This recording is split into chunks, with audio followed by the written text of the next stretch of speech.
Hello everyone, my name's Corin Pilling. This series of content is here to help you think about your well-being in the context of your ministry.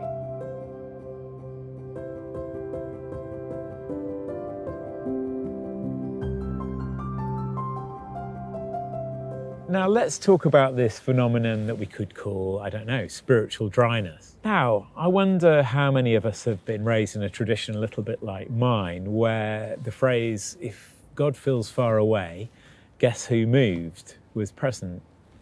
Now, I've started to question this the more I've sort of dug into these questions of well-being and the way that our nervous systems respond when we're under stress and pressure, and what tends to happen in those moments.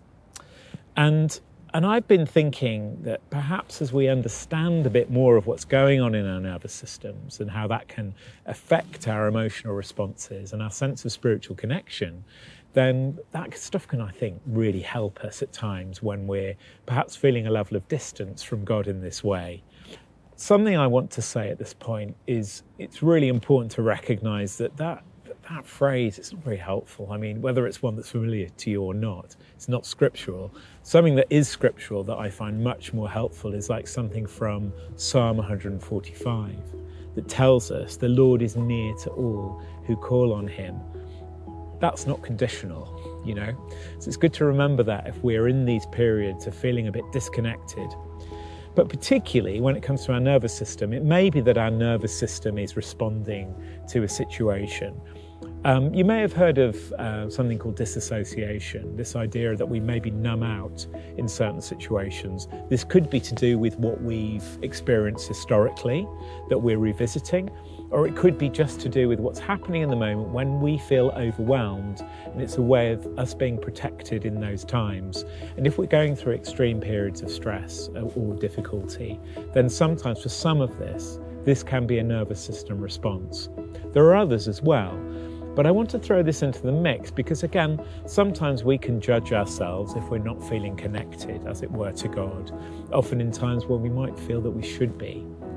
So it's a really important thing to kind of move away from this idea of God's disapproval of us in those moments.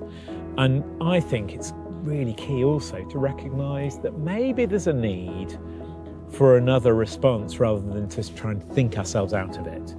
Perhaps our nervous system itself needs attending to. You know, I realised for a while that if I wake up in the morning feeling anxious, going straight to scripture isn't the first thing that will connect me to God. Actually, focusing on deep breathing and meditation is the thing that can help. So that's just one example. Perhaps our body needs something before we can be receptive to God. You know, what might those things be that could help? For some, it might be exercise even. You know, different things that are required, thinking really deeply, listening to ourselves. What do we need before we then come to God? Could be the thing that helps us.